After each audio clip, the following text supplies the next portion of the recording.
ਬੰਦਾ ਸੀ ਕੋ ਬੜਾ ਖਾਂਦਾ ਪੀਂਦਾ, ਬੜੇ ਸੋਹਣੇ ਜ਼ਿੰਦਗੀ ਦੇ ਡੰਗ ਪਿਆ ਗੁਜ਼ਾਰਦਾ ਸੀ। ਨਹਾਉਣੀ ਫੇਰਾ ਮਾਰਿਆ ਤੇ ਜੋ ਕੁਝ ਵੀ ਹੈ ਸੀ ਨਾ, ਸਾਰਾ ਕੁਝ ਉਜੜ ਉਖੜ ਗਿਆ। ਹੁਣ ਇਹਨੇ ਮੇਰਾ ਮਤਲਬ ਹੈ ਜ਼ਿੰਦਗੀ ਬੜੀ ਸੁੱਖ ਦੇ ਵਿੱਚ ਗੁਜ਼ਾਰੀ ਸੀ, ਬੜੀ ਟੌਰ ਦੇ ਨਾਲ ਗੁਜ਼ਾਰੀ ਸੀ।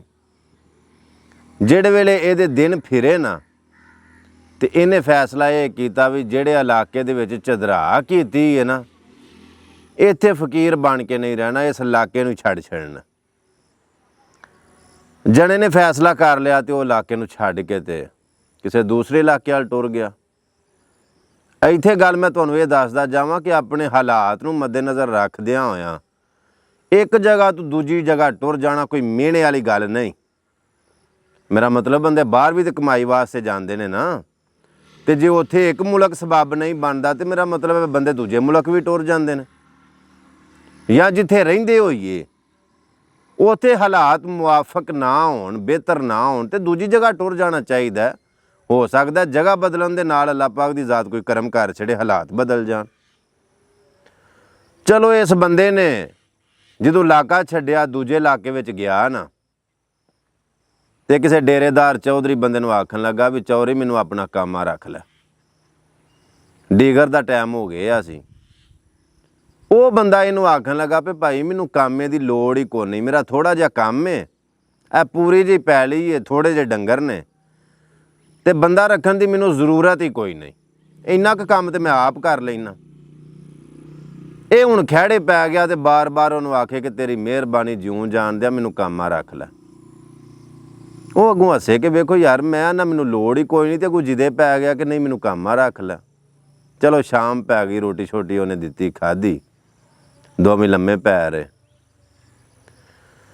ਵੱਡੇ ਵੇਲੇ ਜਦੋਂ ਦਿਨ ਚੜ੍ਹਿਆ ਨਾ ਤੇ ਇਹ ਬੰਦਾ ਉੱਠ ਕੇ ਨਾ ਤੇ ਉਸ ਚੌਧਰੀ ਦਿਆਂ ਡੰਗਰਾਂ ਨੂੰ ਪੱਠੇ ਪਾਉਣ ਲੱਗ ਪਿਆ, ਧਾਰਾਂ ਕੱਢਣ ਲੱਗ ਪਿਆ, ਮਾਲ ਨੂੰ ਮੇਰਾ ਮਤਲਬ ਪਾਣੀ ਛਾਣੀ ਵਹਾ ਕੇ, ਤਾਰੀ ਸ਼ਾਰੀ ਲਵਾ ਕੇ ਡੰਗਰਾਂ ਨੂੰ ਵਗਾਂ ਪਿਛਾਂ ਕਰਨ ਲੱਗ ਪਿਆ। ਤੇ ਉਹ ਬੰਦਾ ਹੈਰਾਨ ਹੋ ਗਿਆ ਕਿ ਯਾਰ ਮੈਨੂੰ ਆਖਿਆ ਵੀ ਹੈ ਕਿ ਮੈਨੂੰ ਕਾਮੇ ਦੀ ਲੋੜ ਹੀ ਕੋਈ ਨਹੀਂ, ਤੇ ਧੱਕੇ ਨਾਲ ਹੀ ਐਵੇਂ ਮੇਰਾ ਮਤਲਬ ਕੰਮ ਲੱਗ ਪਿਆ।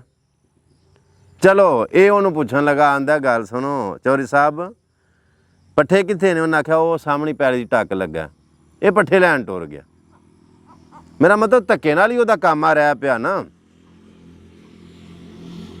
ਜਦੋਂ ਇਸ ਤਰ੍ਹਾਂ ਹੋਇਆ ਨਾ ਤੇ ਉਹ ਬੰਦੇ ਨੇ ਸ਼ਾਮੀ ਇਹਨੂੰ ਆਖਿਆ ਵੀ ਗੱਲ ਦਾ ਰਸਲ ਇਹ ਵੇ ਕਿ ਮੇਰੇ ਕੋਲੋਂ ਤਨਖਾਹ ਨਹੀਂ ਦਿੱਤੀ ਜਾਣੀ, ਮੈਂ ਤੈਨੂੰ ਦੇ ਕੁਝ ਨਹੀਂ ਸਕਦਾ, ਕੰਮ ਤੈਨੂੰ ਮੈਂ ਰੱਖ ਵੀ ਲਵਾਂ ਤੇ ਜੇ ਮੈਂ ਤੈਨੂੰ ਦੇਣਾ ਹੀ ਕੁਝ ਨਹੀਂ ਤੇ ਮੇਰਾ ਮਤਲਬ ਇਹ ਤਾਂ ਬੜੀ ਮਾੜੀ ਗੱਲ ਹੈ ਨਾ। ਇਹ ਉਹਨੂੰ ਆਖਣ ਲੱਗਾ ਗੱਲ ਸੁਣੋ, ਤਨਖਾਹ ਨਾ ਦਿਓ, ਰੋਟੀ ਤੇ ਦੇ ਛੜੋ ਘਰੋਂ ਦੇਣਾ। ਉਸ ਆਖਿਆ ਰੋਟੀ ਦੇ ਛੜਾਂ ਕਰਾਂ। ਇਸ ਆਖਿਆ ਮੈਨੂੰ ਰੋਟੀ ਉੱਤੇ ਰੱਖ ਲਓ, ਪਰ ਰੱਖ ਲਓ। ਚਲੋ ਦੋਵਾਂ ਦੀ ਆਪਸ ਵਿੱਚ ਕਮਿਟਮੈਂਟ ਹੋ ਗਈ, ਰੋਟੀ ਦੇ ਉੱਤੇ ਰਹਿ ਪਿਆ, ਕੰਮ ਧੰਦਾ ਇਹਨੇ ਬੜਾ ਕਰਨਾ। ਇਹਨੇ ਚੌਧਰੀ ਨੂੰ ਆਖਿਆ ਵੀ ਚੌਧਰੀ ਸਾਹਿਬ ਇੱਕ ਮੇਰੀ ਸ਼ਰਤ ਹੈ ਬਸ। ਉਹਨੇ ਆਖਿਆ ਉਹ ਕੀ ਹੈ?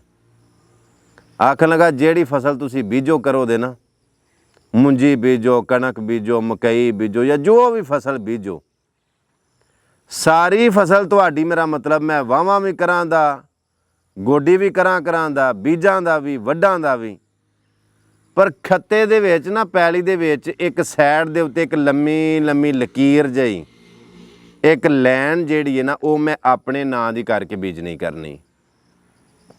ਉਹਨੇ ਆਖਿਆ ਇਹਦੇ 'ਚ ਕੀ ਰਾਜ਼ ਹੈ? ਉਸ ਆਖਿਆ ਕੋਈ ਵਕਤ ਆਏਗਾ ਤੇ ਰਾਜ਼ ਦੱਸਾਂਗਾ, ਉਂਝ ਫਿਲਹਾਲ ਮੈਨੂੰ ਇਜਾਜ਼ਤ ਦਿਓ ਕਿ ਇੱਕ ਪੱਟੀ ਜਿਹੜੀ ਇਹ ਲਾਈਨ ਉਹ ਮੈਂ ਆਪਣੇ ਨਾਂ ਦੀ ਕਰਕੇ ਬੀਜਾਂ ਕਰਾਂਗਾ। ਉਹਨੇ ਆਖਿਆ ਬੀਜ ਨਹੀਂ ਕਰੀ। ਚਲੋ ਜਿਹੜੀ ਵੀ ਫਸਲ ਮੇਰਾ ਮਤਲਬ ਆਈ, ਮੁੰਜੀ ਦੀ ਆਈ ਜਾਂ ਕਣਕ ਦੀ ਆਈ, ਉਹਨੇ ਫਸਲ ਬੀਜੀ, ਆਪਣੇ ਨਾਂ ਦੀ ਵੀ ਉਹ ਇੱਕ ਲਾਈਨ ਉਹ ਪੱਟੀ ਬੀਜੀ। ਚੌਧਰੀ ਦੀ ਫਸਲ ਬੇਭਾ ਹੋਈ ਤੇ ਇਸ ਕਾਮੇ ਦੀ ਫਸਲ ਉੱਕਾ ਕੋਨਾ ਹੋਈ। ਤੇ ਉਹ ਚੌਧਰੀ ਇਹਨੂੰ ਆਖਣ ਲੱਗਾ ਕਿ ਸਾਡੀ ਫਸਲ ਬੇਭਾ ਹੋਈ ਤੇ ਆ ਤੇਰੀ ਲਾਈਨ ਨਹੀਂ ਹੋਈ। ਤੇ ਉਸ ਆਖਿਆ ਤਾਂ ਨਹੀਂ ਹੋਈ ਲਾਈਨ, ਅੱਜ ਕੱਲ੍ਹ ਨਾ ਮੈਂ ਕੋਈ ਲਾਈਨੋਂ ਲੱਥਾਂ, ਆ ਤਾਂ ਨਹੀਂ ਹੋਈ। ਚੌਧਰੀ ਆਖਣ ਲੱਗਾ ਕੋਈ ਰਮਜ਼ ਦੀਆਂ ਗੱਲਾਂ ਕਰਦਾ, ਇਹਦੀ ਗੱਲ ਦੀ ਸਮਝ ਨਹੀਂ ਆਉਂਦੀ। ਚਲੋ ਅੱਗੋਂ ਜਿਹੜੀ ਫਸਲ ਆਈ ਇਹਨੇ ਫੇਰ ਬੀਜੀ, ਚੌਧਰੀ ਦੀ ਬੜੀ ਹੋਈ, ਇਹਦੀ ਉੱਕਾ ਕੋਨਾ ਹੋਈ। ਮੇਰਾ ਮਤਲਬ ਇਹ ਕਰਦਿਆਂ ਕਰਦਿਆਂ ਕੋਈ ਸਾਲ ਲੰਘ ਗਏ, 12 ਸਾਲਾਂ ਬਾਅਦ ਚੌਧਰੀ ਦੀ ਫਸਲ ਬੜੀ ਹੋਈ ਤੇ ਇਸ ਕਾਮੇ ਦੀ ਫਸਲ ਚੌਧਰੀ ਨਾਲੋਂ ਵੀ ਨਾ ਕੋਈ ਚੱਪਾ ਉੱਚੀ ਹੋਈ। ਤੇ ਜਦੋਂ ਵੱਢੀ ਨਾ ਤੇ ਇਹਦੇ ਦਾਣੇ ਚੌਧਰੀ ਨਾਲੋਂ ਬਹੁਤੇ ਉਹਦੇ ਵਿੱਚੋਂ ਮਤਲਬ ਉਸ ਹਿਸਾਬ ਨਾਲ ਨਿਕਲੇ। ਤੇ ਉਹ ਚੌਧਰੀ ਇਹਨੂੰ ਆਖਣ ਲੱਗਾ ਵੀ ਕਾਮਿਆ, ਆ ਮੇਰੇ ਮੂੰਹ ਕਾਮਿਆ ਲਫ਼ਜ਼ ਨਿਕਲਿਆ, ਉਹਨੂੰ ਕਾਮਾ ਆਂਦਾ ਨਹੀਂ ਸੀ, ਭਾਈ ਕਰਕੇ ਬੁਲਾਉਂਦਾ ਸੀ। ਤੇ ਉਹਨੇ ਆਖਿਆ ਯਾਰ ਇਹ ਤੇਰੀ ਫਸਲ ਵੀ ਐਤਕਾਂ ਬੜੀ ਹੋਈ, 12 ਸਾਲ ਅੱਗੇ ਫਸਲ ਨਹੀਂ ਹੋਈ, ਐਤਕਾਂ ਬੜੀ ਹੋਈ। ਤੇ ਉਸ ਆਖਿਆ ਚੌਧਰੀ ਸਾਹਿਬ ਤੁਸੀਂ ਸੁਣਿਆ ਨਹੀਂ ਵੀ 12 ਸਾਲ ਲਈ ਰੱਬ ਰੂੜੀ ਦੀ ਵੀ ਸੁਣ ਲੈਂਦਾ ਤੇ ਦਿਨ ਫਿਰ ਭੇਜ। ਤੇ ਹੁਣ ਮੈਨੂੰ ਇਜਾਜ਼ਤ ਦੇ ਛੜੋ, ਮੈਨੂੰ ਤੁਸੀਂ ਰੁਖਸਤ ਕਰ ਛੜੋ, ਫਾਰਗ ਕਰ ਛੜੋ, ਮੈਂ ਹੁਣ ਟੁਰ ਜਾਵਾਂ, ਆ ਮੇਰੇ ਕੋਈ ਨਾ ਦਿਨ ਫੇਰ ਪਏ ਨੇ। ਚੌਧਰੀ ਆਖਣ ਲੱਗਾ ਠੀਕ ਹੈ ਮੈਂ ਇਜਾਜ਼ਤ ਤੇ ਤੈਨੂੰ ਦੇ ਛੱਡਣਾ, ਟੁਰ ਤੂੰ ਜਾ। ਲੇਕਿਨ ਯਾਰ 12 ਸਾਲ ਤੈਨੂੰ ਮੈਂ ਤਨਖਾਹ ਨਹੀਂ ਦਿੱਤੀ, ਰੋਟੀ ਤੇ ਤੂੰ ਕੰਮ ਕਰਦਾ ਰਿਹਾ ਤੇ ਮੇਰਾ ਨਹੀਂ ਦਿਲ ਕਰਦਾ ਕਿ ਜਾਂਦੀ ਵਾਰੀ ਤੈਨੂੰ ਖਾਲੀ ਕੱਲਾ। ਉਹ ਜੋਗ ਢੱਗਿਆਂ ਦੀ ਉਹ ਲੈ ਜਾ ਤੇ ਜਾਂਦਿਆਂ ਸਾਰ ਮੇਰਾ ਮਤਲਬ ਹੈ ਜੋ ਵੀ ਤੂੰ ਵਾਹੀ ਬੀਜੀ ਕਰਨੀ ਹੈ ਆ ਜਾਂਦਿਆਂ ਸਾਰੀ ਤੇ ਨਹੀਂ ਨਾ ਫਸਲ ਹੋ ਜਾਣੀ, ਕੋਈ ਅਨਾਜ ਕੋਈ ਰਾਸ਼ਨ ਤੈਨੂੰ ਚਾਹੀਦਾ ਤੇ ਹੈ ਨਾ। ਉਹਨੇ ਇੱਕ ਛੱਟ ਉਹਨੂੰ ਚੌਲਾਂ ਦੀ ਤੇ ਇੱਕ ਛੱਟ ਉਹਨੂੰ ਕਣਕ ਦੀ ਲੱਦ ਦਿੱਤੀ, ਨਾਲ ਉਹਨੇ ਗੁੜ ਛੋੜ ਦਿੱਤਾ, ਕੋਈ ਦੇਸੀ ਘਿਓ ਦਿੱਤਾ। ਉਸ ਆਖਿਆ ਖੋਤੇ ਤੇ ਲੱਦ ਕੇ ਵੀ ਨਾਲ ਲੈ ਜਾ। ਤੇ ਉਹ ਚੌਧਰੀ ਇਹਨੂੰ ਆਖਣ ਲੱਗਾ ਵੀ ਭਾਈ ਤੈਨੂੰ ਯਾਰ ਕੁਝ ਲਹਿਰੇ ਦੀ ਵੀ ਲੋੜ ਹੈ, ਕੋਈ ਦੁੱਧ ਮੱਖਣ ਦੀ ਵੀ ਲੋੜ ਹੈ, ਕੋਈ ਲੱਸੀ ਲੁੱਸੀ ਪੀਣਾ ਤੂੰ ਇੱਥੇ ਵੀ ਤੇ ਤੈਨੂੰ ਲੋੜ ਹੋਣੀ ਹੈ, ਤੇ ਇੰਜ ਕਰ ਬੂਰੀ ਮੱਝ ਬੱਝੀ ਹੈ ਵੀ ਨਾਲ ਲੈ ਜਾ। ਉਹਨੇ ਜਦੋਂ ਮਾਲ ਦਿੱਤਾ ਨਾ ਤੇ ਉਹ ਫੇਰ ਹੱਸ ਕੇ ਨਾ ਤੇ ਚੌਧਰੀ ਨੂੰ ਆਖਣ ਲੱਗਾ ਵੀ ਚੌਧਰੀ ਸਾਹਿਬ ਇਹ ਮੌਕੇ ਤੇ ਸਾਬਤ ਹੋ ਹੀ ਨਹੀਂ ਗਿਆ ਕਿ ਦਿਨ ਫਿਰ ਪਏ ਨੇ। ਉਸ ਆਖਿਆ ਵਾਕਈ ਯਾਰ ਗੱਲ ਇੰਝ ਹੀ ਦਿਨ ਫਿਰ ਪਏ ਨੇ ਭਾਈ ਤੇਰੇ। ਚਲੋ ਜਦੋਂ ਉਹਨੇ ਬਥੇਰਾ ਮਾਲ ਮਤਾ ਇਹਨੂੰ ਦਿੱਤਾ, ਇਹ ਚੌਧਰੀ ਜਦੋਂ ਉਹਦੇ ਕੋਲੋਂ ਵੱਡੇ ਚੌਧਰੀ ਕੋਲ ਜਿਹਦੇ ਕੋਲ ਰਹਿੰਦਾ ਸੀ ਉਹਦੇ ਕੋਲੋਂ ਇਜਾਜ਼ਤ ਲੈ ਕੇ ਰੁਖਸਤ ਹੋਣ ਲੱਗਾ ਨਾ ਤੇ ਉਹਨੂੰ ਆਖਣ ਲੱਗਾ ਚੌਧਰੀ ਸਾਹਿਬ ਮੀਆਂ ਮੁਹੰਮਦ ਬਖਸ਼ ਰਹਿਮਤੁल्लाह ਅਲੈਹ ਦਾ ਇੱਕ ਸ਼ੇਰ ਹੈ ਕਿ ਮਰਦ ਵੰਗਾਰੇ ਕਦੇ ਨਹੀਂ ਹਾਰੇ, ਜਿਵੇਂ ਸ਼ੇਰ ਮਰੇਲੇ ਮਰਦਾਂ ਉੱਤੇ ਆਉਂਦੇ ਰਹਿੰਦੇ ਨਾ ਔਖੇ ਸੌਖੇ ਵੇਲੇ। ਅਜੇ ਬੜਾ ਚੰਗਾ ਟਾਈਮ ਸੀ ਨਾ ਮੇਰੇ ਤੇ ਉਰੂਜ ਨਾ ਰਿਹਾ ਤੇ ਫਿਰ ਮਾੜਾ ਟਾਈਮ ਆਇਆ ਤੇ 12 ਸਾਲ ਮਾੜਾ ਟਾਈਮ ਰਿਹਾ ਤੇ ਰਿਹਾ ਹੁਣ ਮਾੜਾ ਟਾਈਮ ਵੀ ਨਹੀਂ, ਫਿਰ ਰੱਬ ਨੇ ਖੈਰ ਸਲਾਹ ਕਰ ਛੜੀ। ਗੱਲ ਮੇਰੀ ਮੁੱਕ ਗਈ ਹੈ, ਲੇਕਿਨ ਸੁਣਨ ਵਾਲਿਆਂ ਨੂੰ ਮੈਂ ਖੁਲਾਸਾ ਕੱਢ ਕੇ ਤੁਹਾਨੂੰ ਮੈਂ ਨਤੀਜਾ ਕੱਢ ਕੇ ਦੇਣ ਲੱਗਾ ਕਿ ਭਾਈ ਜੇ ਦਿਨ ਮਾੜੇ ਆਈ ਜਾਣ ਨਾ, ਜੇ ਹਾਲਾਤ ਮਾੜੇ ਆਈ ਜਾਣ ਤੇ ਆਪਣੇ ਕਿਰਦਾਰ ਨੂੰ ਬਸ ਗੰਦਾ ਨਹੀਂ ਕਰਨਾ, ਆਪਣੇ ਨਾਂ ਨੂੰ ਗੰਦਾ ਨਹੀਂ ਕਰਨਾ।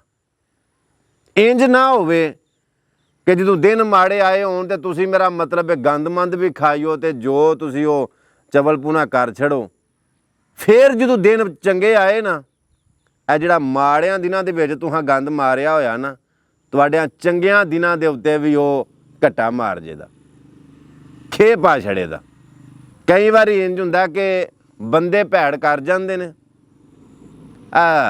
ਗੰਦ ਮਾਰ ਜਾਂਦੇ ਨੇ, ਉਹਨਾਂ ਦੇ ਅੱਗੇ ਨਾ ਵੀ ਨਾ ਆਏ ਤੇ ਉਹਨਾਂ ਦੀ ਔਲਾਦ ਅੱਗੇ ਉਹ ਕੰਡੇ ਆ ਜਾਂਦੇ ਨੇ, ਉਹਨਾਂ ਦੇ ਪੋਤਰਿਆਂ ਦੋਤਰਿਆਂ ਦੇ ਅੱਗੇ ਉਹਨਾਂ ਦੇ ਕੀਤੇ ਕਸਬ ਆ ਜਾਂਦੇ ਨੇ। ਸੋ ਕਹਿਣ ਦਾ ਮਤਲਬ ਇਹ ਵੇ ਕਿ ਭਾਈ ਅੱਲਾਹ ਪਾਕ ਦੀ ਜ਼ਾਤ ਤੁਹਾਨੂੰ ਸਾਰਿਆਂ ਨੂੰ ਸਲਾਮਤ ਰੱਖੇ, ਹਾਲਾਤ ਮਾੜੇ ਆਈ ਜਾਣ ਤੇ ਪਰੇਸ਼ਾਨ ਨਹੀਂ ਹੋਣਾ। ਜੇ ਖੁਸ਼ੀਆਂ ਦਾ ਦਿਨ ਹਮੇਸ਼ਾ ਨਹੀਂ ਨਾ ਰਹਿੰਦਾ ਤੇ ਗਮਾਂ ਦੀ ਰਾਤ ਵੀ ਹਮੇਸ਼ਾ ਨਹੀਂ ਰਹਿੰਦੀ। हालात से सहमे हुए लोगों को बता दो, हालात बदल जाते हैं यकसा नहीं रहते। जिन्हें भी परेशान ने तुहानू आखांगा टेंशन नहीं लैनी।